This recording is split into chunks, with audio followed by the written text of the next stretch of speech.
And welcome to Southwestern Jaguars football with head coach Ed Carberry. I'm Ramon Scott, and I'm joined by Dave Dickens of EastCountySports.com. And Dave, we've asked Ed to join us to talk about passing of one of his assistant coaches this past week, running backs coach Pete Tauvela. And Ed, thank you for joining us. And we just wanted you to share some of your thoughts and memories about your coach and tell us a little bit more about him and everybody else and what he meant to you. Dave, thanks for getting coach on. No, absolutely, and we appreciate it, Coach. And maybe you can even slip it in there. I'm sure my father knew him at some time too on the sidelines. Oh yeah, he started with us in 2009. I think I sent that text information out to you. Yes. And he just kind of showed up one day, and he had been a high school and youth football coach for a number of years, helping out in the community, mainly in the East County. He this a year or two ago, because of his health was not 100%. He ended up working with Troy Starr, and also I don't know if you guys probably know Ray Toilolo from Helix, and then more recently, Mount Miguel. And Yes. so Ray and Pete were brothers. Most of the Samoan people are cousins. Well, these guys were brothers, so they were tighter than tight.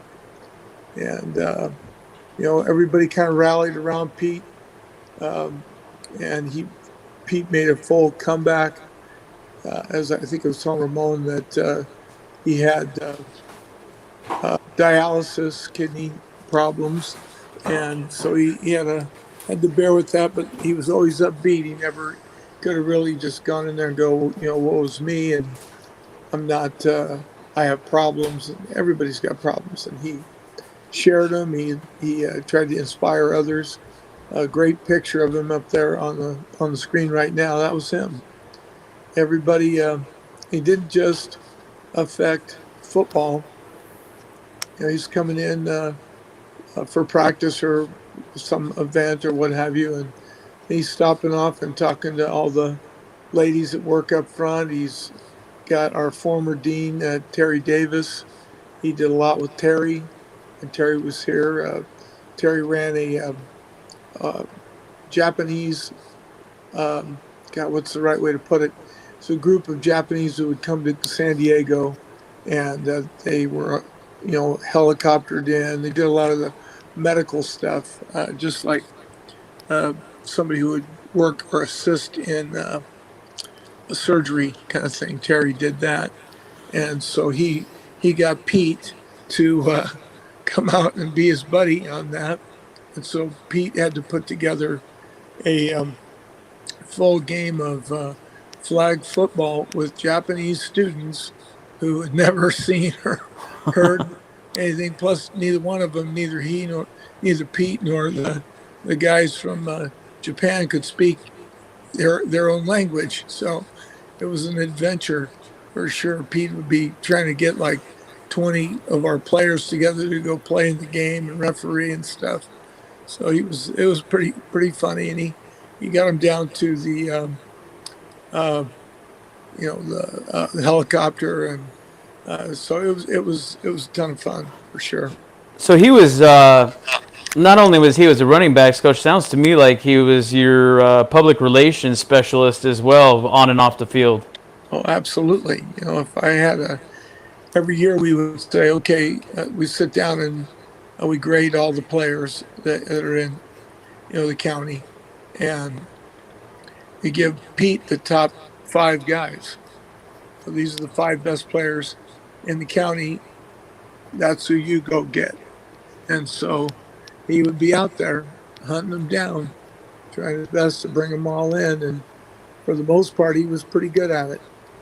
His percentages were probably like 75% success of bringing in. He helped us bring in Frank Foster from Valhalla from a few years ago. Wow. And that was a big get, because Frank went Frank on to was be a starter and a scholarship guy and all that. So he helped bring in Luis Perez for us also. And Luis ends up, doing the things he did. So it's a lot of fun. And he loved to do graphics. He would do things on the computer that were really, he put together our game programs every year. And he could do anything he wanted. He'd put your head on a pig's body or something. Just, getting everybody going in the coach's office. He's very, very vocal guy. He really reminds me of Coach. He reminds me of and I know you're familiar with him from Mount McGill. He reminds me of the Robbie Sandoval of Southwestern College as far as scouting. Yeah, definitely. Definitely. Well, Robbie's the reason why Robbie's won so many games. He's gone out there and found the right people. And Coach, if I can, I want to share your poignant words with everyone that you put together, and I just think it's so great. Hope everyone enjoys this. Coach Pete passed away yesterday. They said he died of heart failure, but that's impossible because Pete had the biggest heart in San Diego County. Back in 2009, he walked up to meet us on the practice field and said he wanted to coach for the Jags. That was the start of a 12-year relationship with the Jag football athletic program. And Pete could be found, as Coach said, on any given day helping anyone in the athletic department with his creative graphics and the love of the Jags. Pete will long be remembered for his rendering of the angry Jaguar with the green eyes. And I've got some more here I'm going to add, Coach, but I just wanted to ask you about, running back coach, but so much more. But what made him? What drove him? I mean, he obviously wanted to be a football coach. Yep. He was. You gotta have in coaching and business and anything. You gotta have the guy who's in charge, the head football coach.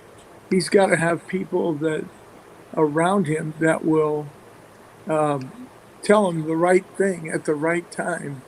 It's time to punt. No, we got to go for it. Punt it. Okay, punt it. And you do a good job to punt the ball down the field and makes a big difference. But Pete was that kind of guy. He could step up, and he was more of an out of the box kind of guy. So we'd have 3 or 4 coaches who would all be talking and saying a lot of the same things. And then, he comes up and steps in the middle of the group and says, hey, we got to do this. We're all okay. This is at halftime. And he led the way from there. And it was really, not everybody thinks it's easy to coach. Whether it's basketball, football, tennis, doesn't matter. They've all got the answers until it's 3rd and 12. Oh, thanks. And, you go, okay, what do we got? And everybody takes 2 steps backwards, get out of the way because they don't want to be involved in making that decision. And P would always step forward. So whether I liked what he had to say or not might be pretty interesting, but he always had an answer, and it's something that he believed in his players, number one. And we've had some really great running backs at Southwestern, and especially in the last 14 years. And you were talking about Aaron, was it Aaron Harris you were talking about? Yeah. Aaron Harris. Let me touch on some of that, Dave. This is more from Coach's email. He would take player after player up to the Cesar Chavez building, flash that great smile, greet the staff with a courteous manner, and cut through any red tape to help a student in need. And about his coaching, Coach Ed, you noted he was a builder of running backs, and over his coaching career at Southwestern, he produced 3 1,000-yard rushers, including all-time leading Southwestern College rusher Aaron Harris. And prior to Pete's arrival, going back to 1961, there were only 2 1,000-yard rushers. So just in his short tenure, although he's been around with you for many years now, Coach, and man, with his organizational skills, he'll sorely be missed. But you said that was a tribute to his great coaching eye for talent. Outstanding talent. He didn't play there, but he went to USC as a student from Carson High School up in LA. And Carson is a funny footnote there. Back a million years ago, in the 70s, God, my old high school, St. Paul, the year after I graduated, we played Carson 3 times in a row and beat them all 3 times. Our high school teams at that school were virtually unbeatable, not because of me, but a lot of other bigger, stronger guys. And Pete used to tell me, "Oh, Carson is the best," and everything. Well, hey, Pete, we beat you 3 times out of 3 times. Don't even talk to me about that. And so we'd go back and forth about who had the best team and who was this and who was that. And it was the Carson Colts out of Carson, California. And that's where his service is going to be, up in that area. They're still determining exactly where he's going to be buried and everything. But he joined the Navy. He was like a fire suppression guy on submarines, and so he's he was a definite go-getter. You don't get that job if you're just so committed. So, Coach, do you, for all our viewers out there too, do you have you mentioned the place, do you have a time and a date set for that too? For right now, I think it's let me look this up. I don't want to mess it up. It's September 4th. See if I can get to. I can't get to it right now. Okay, no problem. I don't want to disconnect. So what I'll do is when we hang up, I'll dig it out, and it's a different, in today's world with the virus and everything. Yeah, they don't let a lot of people come to the service. I think there's on Thursday there's a viewing, and it's for about 15 people, and then the close family. Then on that Friday, the early one at like 10 has like 50 people that can come into it, and the next one has 100 people that can come into it. But they're looking into whether or not we can like live stream it. Just somebody grab a iPad or go through a Zoom, that extends, because you can go from Long Beach to Samoa, on Zoom. So, and that would open it up. You can work with 300 people on Zoom. So just that one area, if it's 15 people, if they were able to do that, and I don't know what the religious services are like or whether they'll allow it, but that would it would put over 300 people being able to view it. And it seems like if it's in San Diego, there's a ton of people there. But by the same token, Carson's where he grew up, and so he's always been close to everybody up in Long Beach in that area, and that's where they want to lay him to rest. Coach, your camera I think is still out. I think when you were looking for that date, but what I was going to ask you, we did hear everything that you said, just to be clear. Okay. But what I wanted to ask you, now we've talked about the service and all, is number one, is Southwestern College thinking February also still, and are you going to maybe because of this unfortunate tragedy, are we going to be maybe wearing a special patch or doing some type of moment of silence or some kind of dedication for the season to start off? We will definitely do that. And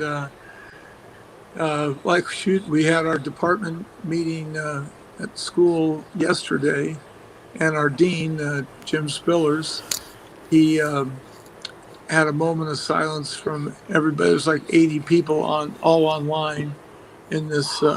So many people were touched by Pete that it was just great to be able to put those guys together, and that Jim was able to orchestrate that whole thing. It was really, really good.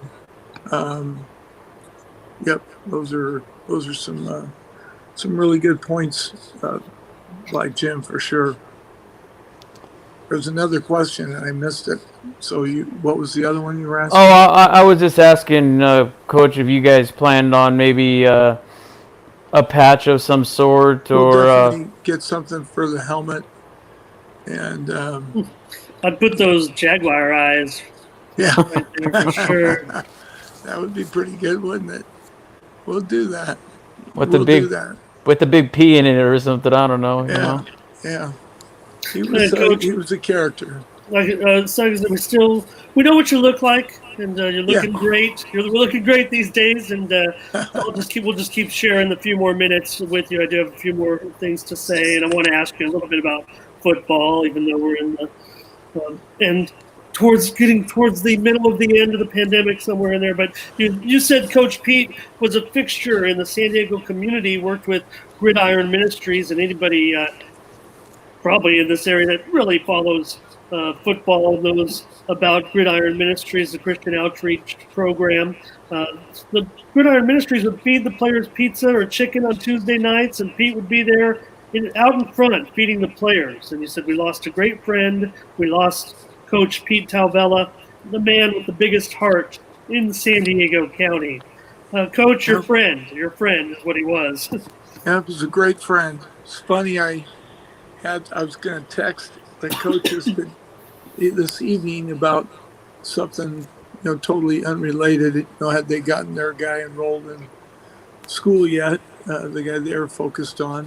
And I looked at who I sent that to, and one of them was Pete. So he's on there, and it keeps striking you for sure, when somebody, dies early. It gets very frustrating. Just kind of come and go on that one. I still see him. I still hear him. All the things that he did, and he'd come up, "Hey boss, how you doing?" And "Hey Miss C," to my wife, and always had time for everybody. So it's hard to beat that. And so we're gonna honor him in a good way. I like the idea of those eyes. But yeah, it just it all happened so fast. Our defensive coordinator, Junior Menares, Pete lived with them when he was getting healthy, and really involved in dialysis in a great way. His calves used to get really giant, and he just struggled. And our defensive coordinator, Junior, he and his wife, Mary, took Junior into their home, or took Pete into their home, and he stayed there. Gosh, he must have stayed there 2 or 3 months, and just when somebody's sick, there's those points where you feel like you're all alone. Nobody else, even though your friends are there, they're not there. And so for Junior and Mary to step up and take care of Pete and see after him, and you got to understand, Pete, he's the all-time guy. He wants to get in some kind of barbing with you and him coming back at you. He wants to hear you try to get after him, because it's all in fun, and it was some type of deal like that. And so he had a chance to recover, Then he moved out on his own. He was working 2 jobs this spring and getting everything organized for himself. And then, after I think he moved in with his niece, who I believe I'm not sure where she went to high school, but she was a big time softball player. And the two of them and one other family member lived together, not too far from Helix. And it worked out really well for him, and things were going good. Big supporter was his brother Ray and his wife. Levine Toilola played at Helix and in the NFL for Not a too long shabby. time. Yeah. Yeah, that's Pete's nephew, and Ray's his dad. Yeah. Close-knit family, close-knit community. And you can see some comments right there, Dave, from Jake. Great man with a big heart for people. Uncle Pete will dearly be missed. He will, without a doubt. I saw some of the tweets out there. It was really great, to see people throw their things that they wanted to mention.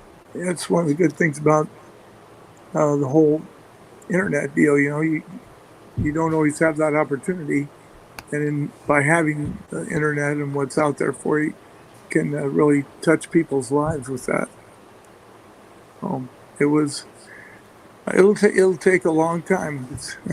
I'll get another practice plan or something like that, and I look over there, Pete, you gotta work on kicking out the defensive end, blah blah blah blah blah.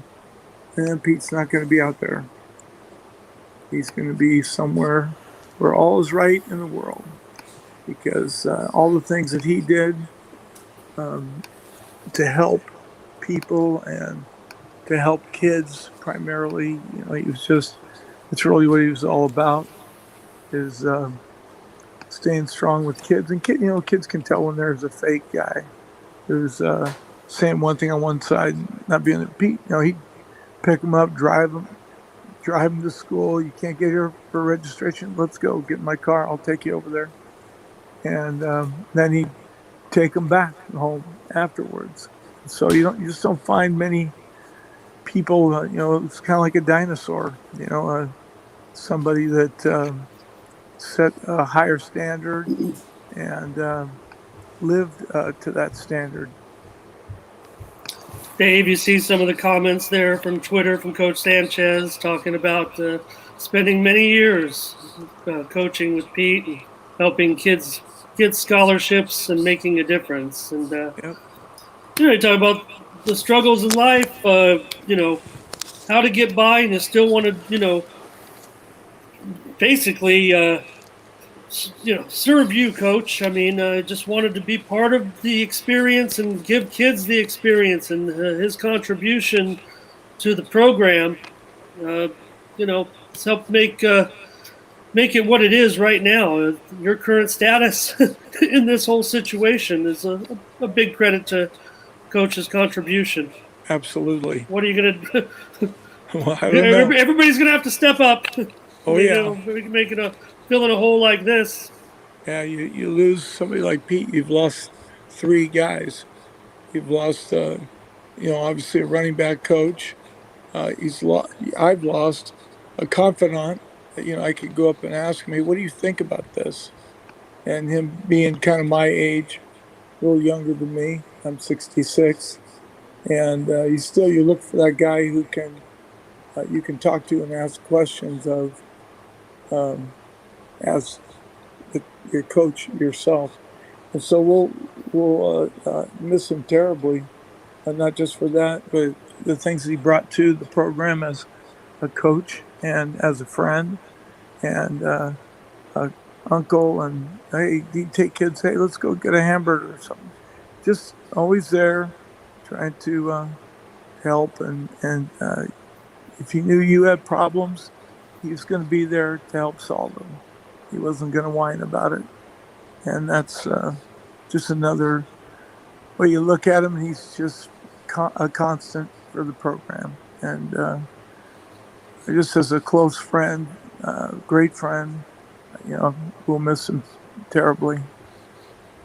Coach, how about his affinity for coaching running backs? Was it something that drew him to focus on the backs? Did it evolve in his college coaching career? We know he was a successful youth football coach as well. I think he was. I think he had been generally honored for his success in youth football coaching.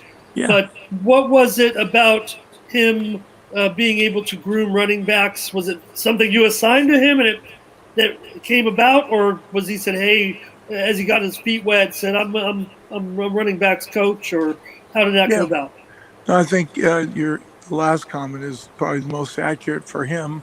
We talked all the time. We watched video, and he was here long enough to show me that not only was his interest great, but he he wanted to take that load over and be that guy who develops players. That's one of the things he did all the time. Back before we got this beautiful facility, we were over in a racquetball court, two racquetball courts that had doors that somebody had taken a cement saw and cut holes in the wall, and so we could walk back and forth and make it a double wide. And then on the roof was made out of like a chain link fence, and the birds would come over there, and right after lunch, Dive bomb. yeah, right on us. And that was, first cabin all the way, right? And so, I mean, we were working out dirt, doing cleans.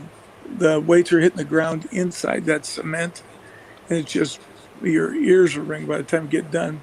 And he had guys out there running up and down hills, sledgehammer pounding on the tires, and it was that he had his own unique manner of drills, and how he was going to. They're not like totally weird or anything else.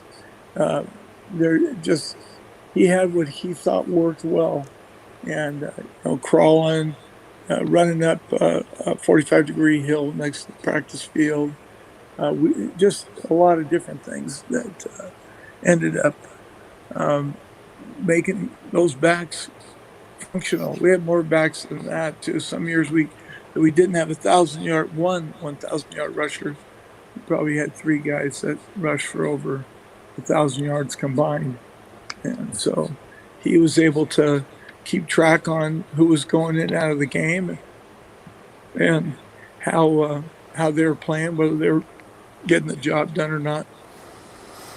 And he was able to evaluate that. That's one of the really good things he did also, was just to find guys, the guys that can get the job done. It's one thing, you're out there running a double post, and you're throwing it out there to a guy who runs 5'8" in the 40, and we're all looking, going, Pete goes, we got to throw it to the other guy. It's common sense, right? But common sense is not always common. And so we put the fastest kid on the team. We were running out of players that one year, and he ran a post route.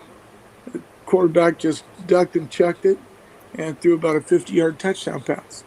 But Pete's ability to find that guy and know what he could do really made a huge difference. Coach, he obviously was great at assessing the opponent as well, especially defensively, for his backs. I mean, and those types of passes, obviously, he's going to do his homework. And sounds like he was one of those Bill Belichick types where he was really studying those defenses and the different formations, and finding those weak links where you can expose those corners, or expose the safety that doesn't come over the top. Yep, you got the nail on the head there. He's able. Some guys can do it, and there might be some years there might be one guy We had a guy, Mohammed Abdumar, who played for us, coached for us for a long time, and he was in that same era with Pete, and he's working over at USD right now in a kind of a see if I can make it roll kind of deal where they're trying him out. But he had developed this theory, which I'm not going to say because it's pretty good. um, we'd be coming off the field at halftime. He's going, "Hey, you got to do this. You got to do no. You got to do this, this, and this." I go, "Hey, I don't have. I can't stand there while you're talking to me. My head's going to explode." And I said, "Just tell me what to do." And he goes, "When you're on the right hash, don't throw it to your left." Thanks. And then, keep going. I wanted to know what the answer was, but I couldn't take 5 or 10 minutes waiting for it. And he was totally right. And so when he left and moved on, that was a big hole.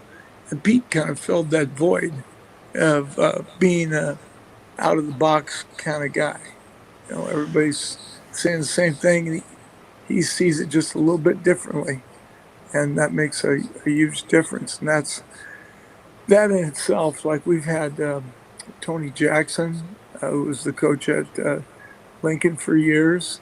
My last year at Monte Vista, he came out and they were renovating renovating Lincoln, and so Tony was not coaching, and he came out and he was that guy. It's 4th and 1, Tony, and he goes, "Run your best play." He's an old veteran. I don't need him to tell me what play. So you run your best play, whatever it is. And I call the slant, and he goes, "Oh my God, what are you doing?"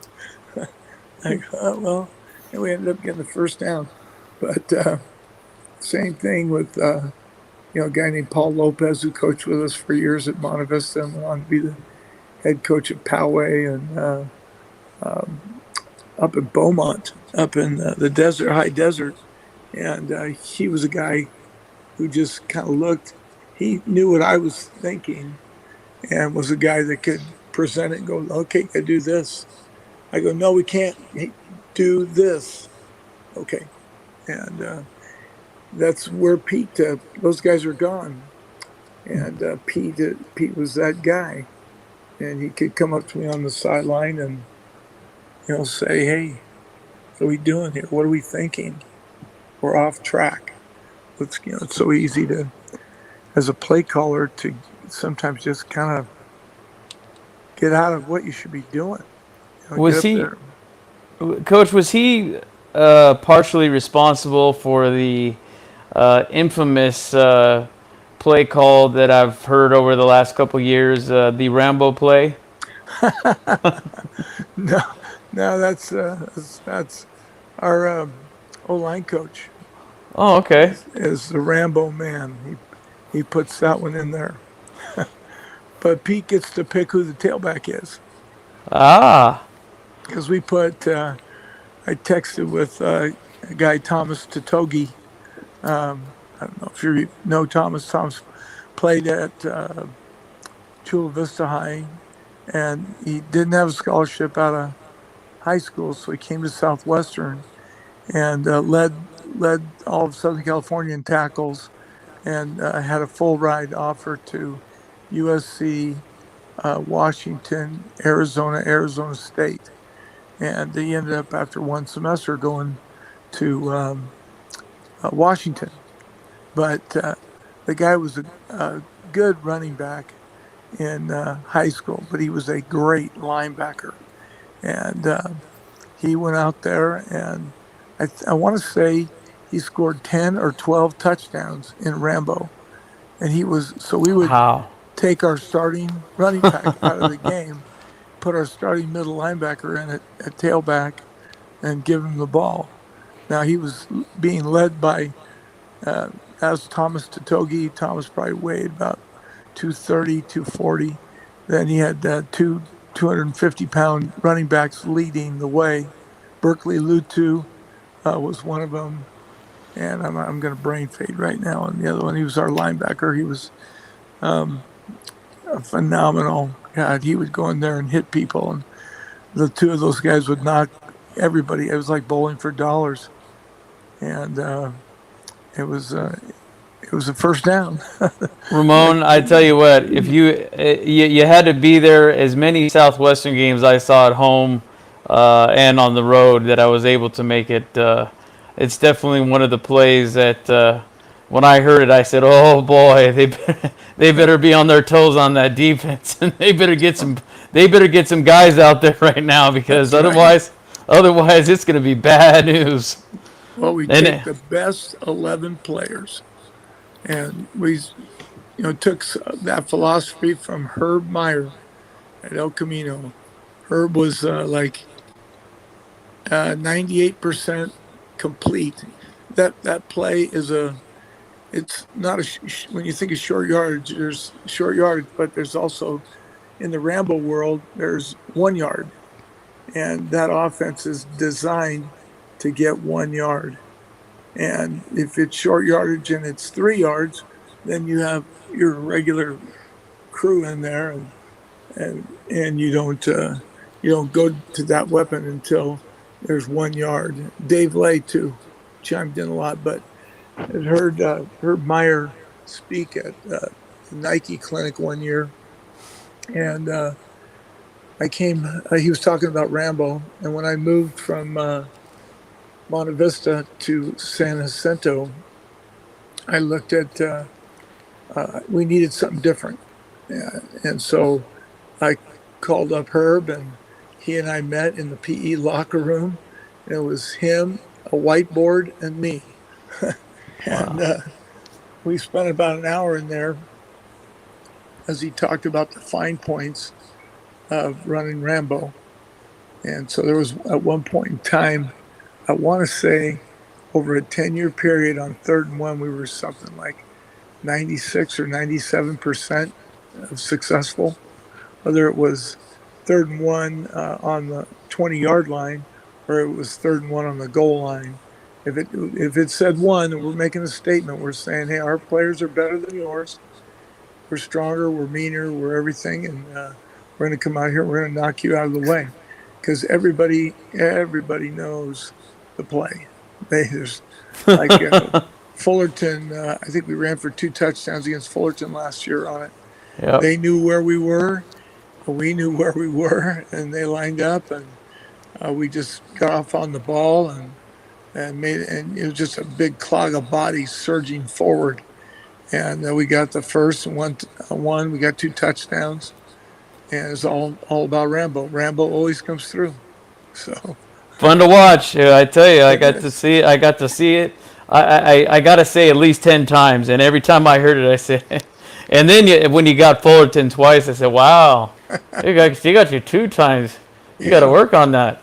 yeah, Well, absolutely. Dave, Coach, and I'm sorry that we haven't been able to see you for about the last 10 or 15 minutes, but that's okay because the content that you just delivered talking about you and Herb Meyer on a whiteboard, which probably actually was a chalkboard, Probably. is probably better suited for podcast style content anyway. So I hope everyone enjoyed Good. listening to that. And I think we, when we had your video, we got to talk to you most about Coach Pete Valvela, and just wanted to thank you for telling us about him and sharing some memories. But I do have a couple. One more. I want to squeeze in one more, Dave. Maybe you got something else for Ed. But Coach, I think I don't remember the schedule, but this would have been probably scrimmage week coming up, or maybe it was scrimmages yesterday. If it would have been a regular schedule before the pandemic happened. What do you do right now when usually your life is at probably top chaos?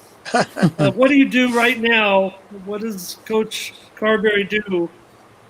Run around thinking about what he should be doing about football? Well, I read something Ron Berner was talking about today, just how they'd be getting on the bus right now. They'd be doing this, all the rituals leading up to game day. Yeah, it's definitely weird. There is no doubt, but it's deadly too, and people are getting really sick, and it's not good. But from us, from a football standpoint, yeah, we miss it.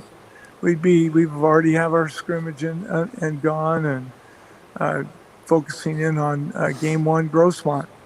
But I don't know. I don't know if we're going to get there. They've given out some rough schedules where they would eliminate 2 games. Well, it'd be 7 games and 1 scrimmage, and that all is based on the fact that we're going to have some positive results here from the virus, and it's I know guys think about it and go, wow, yeah, but we're going to be strong enough to get this done and all that. And it isn't going to be all like that. It takes it's a concerted effort by everybody to do their part. I know I sound like a commercial, but that's the truth. To be able to get better, get people better. But I tell you what, too. Speaking of that, the football portion of it. What better game after we get everybody healthy to have the good old neighborhood game of a good Grossmont Southwestern battle? I mean, to start that for your season, I mean, that's got to be one of the best. Is that going to be the case, Coach? Do we know any schedule yet? Come next spring? January? We lost Coach Ed, Dave. We might have lost Coach Ed, but we can wrap it up then. But I think we covered what we wanted to cover with him, and that's the memory of running back coach and so much more for the Southwestern Jaguars for Ed Carberry, really, Pete Tauvela. And he will be missed. And I'll say this to Ed, if he's still jumped on, if he's watching here, if he wants to fight back through and get in. Otherwise, we'll wrap it up, Dave. But I will say this, because Coach will probably go back and watch what happened. I hope and I pray for Coach that, here he comes. I'm going to say it. Good. We got him back. We got him on video. Good. Yes. And I was just going to say, we didn't want to wrap it up, give you a chance to come back on, Coach. But I hope and I pray that at the key moment of all your games in the future, that you can hear the voice of Coach Pete Tauvela instructing you what to do at that key moment. Maybe it should be Tauvela instead of Rambo. Either that or Green Eyes, right? Yeah, one of the two. Oh, my gosh. Well, thanks so much for having me on. Yeah, we got you, Coach. You might be putting it up to your ear there, but we see you loud. We see you good, and we're glad. There you go, kid. There I am. Absolutely, Coach. We hope the best for everybody out there to get healthy, and not only junior college football, but we hope those high schools get their games in January too. And yeah, you've been watching these NFL games probably pretty closely, Coach Ed. Coming up in about I think it's 17 or 18 days. They're going to play some NFL. Probably going to watch it, but also see what's going on. They're totally going to play. They got more money than God. Let's get this too. One last thing. I know it has nothing to do with the sport that we're talking about, but I gotta say it. And I know that Coach has been watching it, and I mentioned it to Ramon. But I'll tell you what, through all of this, for our Padres to still be playing and to hold the Major League record of most Grand Slams in 4 games, boy, I'll tell you what, that is something. Dave, you didn't watch tonight's game? I didn't, but they are there just. There was another Grand Slam, man. Oh my God. They are a young, just spectacular, full of spark, and just they got that winning attitude after that Diamondback series. Boy, I just they got right back on track, and I don't know if anybody can beat them. Huh. Do you guys end up? Do you get to go down on the field and the locker room and all that? Boy, I wish we could. I wish we could, sir. Especially I'd want to talk to some of those, the youngest player, obviously Tatis, just about all his extracurricular at the end of every ball that he hits, and he goes in there and does he's even got a little ski routine that he does in the dugout like he's downhill skiing. You've seen it, Ramon. Imagine, Coach, you're 21 years old. You just tied for the Major League lead with Mike Trout with 11 home runs. You're totally ecstatic. You get back to the bench, and your veteran of the team just sits there and scolds you. It's not the way the game's supposed to be played. I think we got to revisit the rules when we come out of the pandemic a little bit. Some of the, social unwritten rules. Oh, I know. Baseball's got a million unwritten. Oh, don't throw here, don't throw there. And what I was really getting at, gentlemen, is the NBA bubble and how great they played it, and how Major League Baseball has been able to hold it together. I think they're going to even make it through the playoffs now. And if those two can do it, I think that any of us can do it. I mean, they've done.